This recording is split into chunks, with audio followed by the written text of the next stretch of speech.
Hello everyone, myself Dr. Ashu from Aadhar Hospital. I am a intervention radiologist.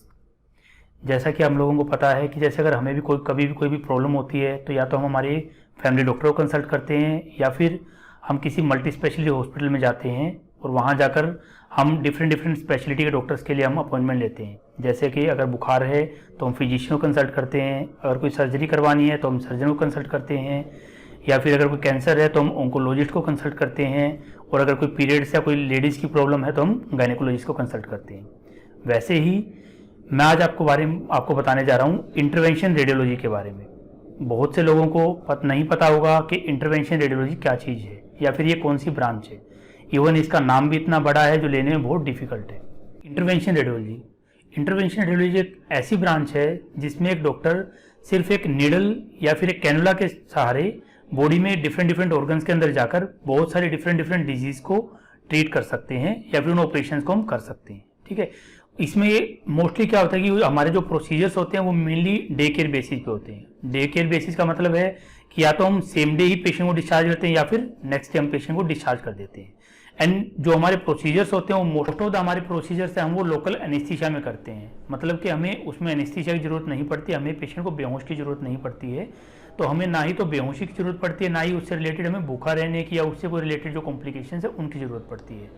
और जो intervention radiology है उसके अंदर हमारी कोई कॉम्प्लिकेशंस नहीं होती, या फिर बहुत हम ये कह सकते हैं कि बहुत ही मिनिमल सी कॉम्प्लिकेशंस होती हैं। एंड इसके अंदर कोई भी स्कार नहीं आता है, कोई भी बेड रेस्ट नहीं होता है, आप नेक्स्ट डे ही अपनी जॉब को ज्वाइन कर सकते हैं वापस। आइए अब हम जानते हैं कि कौन से प्रोसीजर्स हैं जो पूरी शरीर में सिर से लेकर पाँव तक कौन से हम ऐसे प्रोसीजर्स हैं, ऑपरेशंस हैं जिनको हम कर सकते हैं। जैसे कि ब्रेन की नसों के अंदर जब भी कोई खून का थक्का जम जाएगा तो जिससे क्या होगा कि हमें पैरालिसिस होगा, तो हम वहाँ पर एक छोटी सी डिवाइस ले जाकर उस खून के थक्के को निकाल सकते हैं, जिससे कि हम पेशेंट को आजीवन पैरालिसिस से बचा सकते हैं। वैसे ही सेम कि अगर ब्रेन की वेसल्स में अगर कोई भी खून का फफोला बन जाता है जिसको हम एन्यूरिज्म बोलते हैं, अगर वो बन जाता है जिससे कि पेशेंट को हेमरेज होने के चांसेस रहते हैं, या पेशेंट मोस्टली हमारे पास प्रेजेंट करते हैं हेमरेज से, तो उन पेशेंट्स में हम क्या करते हैं कि हम एन्यूरिज्म के अंदर हम मेटल की कोइल से फिल कर देते हैं उसको, जिससे कि हम उसके अंदर फर्दर ब्लीडिंग को रोक सकते हैं।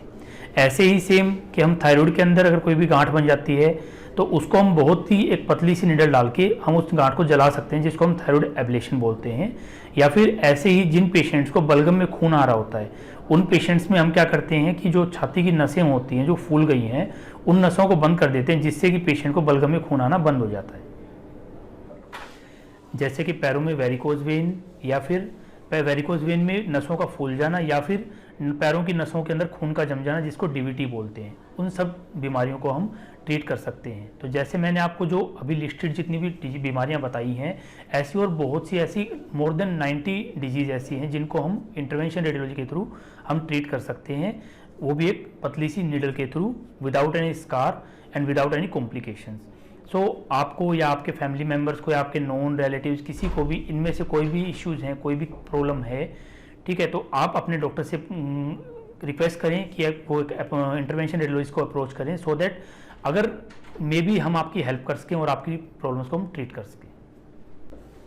या फिर कोई गर्दन की नसें हैं जिसके अंदर थ्रोम्बस बन गया है, प्लाक बन गया है, तो उनको हम खोल के वहाँ पर स्टंट डाल सकते हैं। ऐसे ही जैसे कोई भी लीवर का कैंसर है तो उसमें हम क्या करते हैं कि लीवर की नसों के अंदर जाकर वहाँ पर हम टारगेटेड कीमोथेरेपी दे सकते हैं, ताकि जो मैक्सिमम डोज है कीमोथेरेपी वो सिर्फ कैंसर के उसके और लीजन्स के ऊपर जाए और उसको हम ट्रीट कर सकें, ताकि पेशेंट की कॉम्प्लिकेशंस कम से कम हो। या फिर जो सिरोसिस के पेशेंट्स होते हैं जिनके अंदर पेट में पानी भर जाता है, तो उसका भी हम टिप्स कर सकते हैं, जिससे कि उसकी जो पेट में पानी भरने की समस्या है उसको हम कम कर सकते हैं। या फिर शरीर में कहीं भी कोई भी नस है, किसी भी ऑर्गन की कोई नसें हैं, वो किसी भी रीजन से फट जाती है, उनके अंदर एन्यूरिज्म हो जाता है, जो फट जाता है, तो हम उनको हम एम्बोलाइज कर सकते हैं। ऐसे ही लेडीज में जो बच्चेदानी में जो गांठ हो जाती है जिसको फाइब्रोइड्स बोलते हैं, उनको हम बच्चेदानी के अंदर फाइब्रोइड्स, या फिर जो मेल पेशेंट्स होते हैं उनके अंदर गदूद की प्रॉब्लम होती है जिससे उनको यूरिन की प्रॉब्लम होती है, उन्हें यूरिन पास करने में प्रॉब्लम होती है, तो उनको अंदर हम वही सेम एक पतली सी नीडल के थ्रू हम ट्रीट कर सकते हैं। उनको नसों के अंदर जाकर हम उनको एम्बोलाइज कर सकते हैं, ताकि वो उनका साइज छोटा हो जाए, श्रिंक हो जाए, और जो पेशेंट की प्रॉब्लम्स हैं वो लक्षण हैं वो कम हो जाए। तो वही सेम कि हम एक पतली सी निडल के थ्रू बिना किसी स्कार के, बिना किसी रेस्ट के, ऑन डे केयर बेसिस या फिर नेक्स्ट डे 1 डे के एडमिशन के ऊपर हम पेशेंट को ट्रीट कर सकते हैं। Thank you everyone, and if you need any help you can call us और you can approach us any time.